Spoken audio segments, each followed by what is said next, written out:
It reminds me of everything I've already done to my bike that I wish I had on this. Holy f***, this thing's got power though. Oh my god, dude. I just gassed it and it f***ing flew.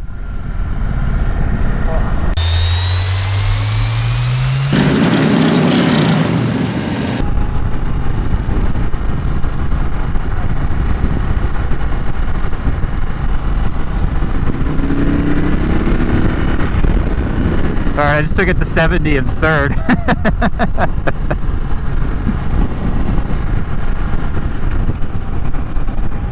Alright, I'm gonna do a video.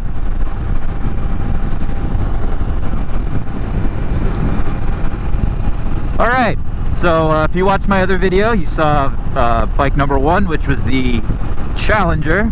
Now we are on the Indian Chief Dark Horse. You know, this is probably much closer, I guess, comparable to my Street Bob. I think the one my brother's on, who's in the orange up in front of us, is probably the very most comparable. That's got the mini bars, or mini apes, excuse me. For this bike, you know, the first thing I noticed when I got on it was, holy crap, all the things that I did to my bike, I wish were done on this. So like, I hate the stock foot controls. I hate having these drag bars, but all that stuff will be fixed. As far as the bike itself, let's talk about the bike. So, like I said, this is the most comparable to my Street Bob. As you can see, it's got all the stats down here. I think this one MSRP is what we have here. $17,000. It's got 650 pounds, about the same weight. 120 foot-pounds of torque, which is more than the 107. And I don't think it gives me horsepower numbers on there, but when you ride these things, if you're coming from a Harley, the motors are different, dudes. They feel different. So one thing I noticed when I was actually just coming out of the parking lot on this is when you first get on the throttle, it doesn't have as much pull in the very beginning, but once you get to, I don't know, I can't really measure, but once you give it a little bit more, there's a certain point where it just jumps, which is very different than the way the 107s and the 114s feel, the Harley, excuse me, the M8s, which kind of have the power going from the very beginning all the way up to, you know, once you get to that power band on an incline. This definitely has a step, it feels like, to it. But that being said, once you get on this thing will fly. I have no doubt about that. You know, this thing is a really fast bike. You know, it has a very different, it's kind of a smoother type feeling than the Milwaukee 8s. The Milwaukee 8s, you know, kind of have that more traditional Harley feel, which is a little more, you know, rambunctious. This is definitely smoother, but the power is 100% there. You could go really fast on this bike, I'm sure. And this is without, you know, stage 1 or new exhaust or anything like that. As far as, you know, doohickeys, this thing's got them all. You've got, you know, your selector switch on the back here, moves you through different screens on your nice LCD. You've got, you know, navigation built in, which is very nice. These things come with cruise control, I believe. Yep, cruise control. So that's really cool. Standard cruise control is a nice feature. It's got the annoying indicators, but, you know, most of the world does that except for Harley. But I can't stand them.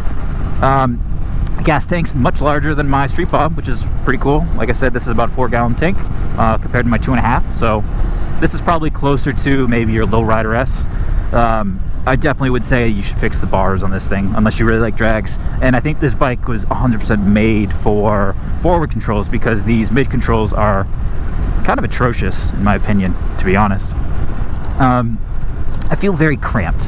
And to be honest, I actually kind of felt that on the Challenger. I don't know if Indians are made for shorter guys, but right out of the box, these feel a little cramped to me. My knees are definitely at you know, less than a 90-degree angle, which isn't really ideal if I'm going for a ride. The seat isn't great. I think this is probably just their base seat. I'm wondering if the Challenger had an upgraded seat, the one that I was sitting on, because this feels, you know, what you feel when you're on any stock bike. It's pretty awful. So the seat would have to get fixed. But as far as the bike itself, man, you know, the power in this thing is insane. I'm surprised at how, I guess I shouldn't be. It's a big motor. I shouldn't be surprised at how much power is in this bike. But I think my thought process was, it looks more like the Scout Bobber. You know, it has that, like, they look very similar to me, and I'm wondering if in my mind I was thinking, oh, this is this guy gonna let me go? No.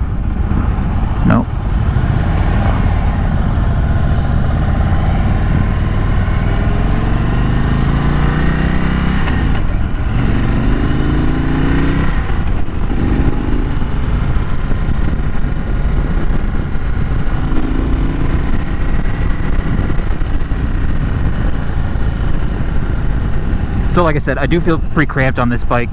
I know that was a thought that Anthony had as well. I think it could just be the configuration of this particular bike is not, you know, set up for someone of my height. My legs are definitely at a weird angle. I think maybe forward controls would be a better choice here. And then also the bars, you know, I want higher bars. But, you know, it's a motorcycle. You can do what you want to it. And they do come with, my brother's actually on the one up there that comes with mini apes. So they do have a configuration out of the box that's probably closer to what I would enjoy. But the motor itself is really, really fast, really cool. It doesn't have the same rumble that I'm used to, but I do like it. It goes really fast. You know, I'm just gonna, so it picks up. I can't remember if there's actual modes on here. I'm assuming there's sport mode and rain mode and custom mode. They usually do that with some of these higher tier bikes, and if you're paying 18 grand or 17 grand for this thing, I would consider this one of their higher tier bikes. So, you know, those are my quick thoughts. I really like it. It's a cool bike. Would I drop my Street Bob for one? Unlikely. I think I like my Street Bob a little bit more, but subjective, obviously. If you're looking to get into a, you know, cruiser style bike, this is 100% should be something you should check out, because it might be the one for you. I'm very impressed with what Indian's putting out these days. They seem to really be getting their shit together and coming up with bikes that people are interested in riding. So yeah, that's it for this one, guys. Ride safe.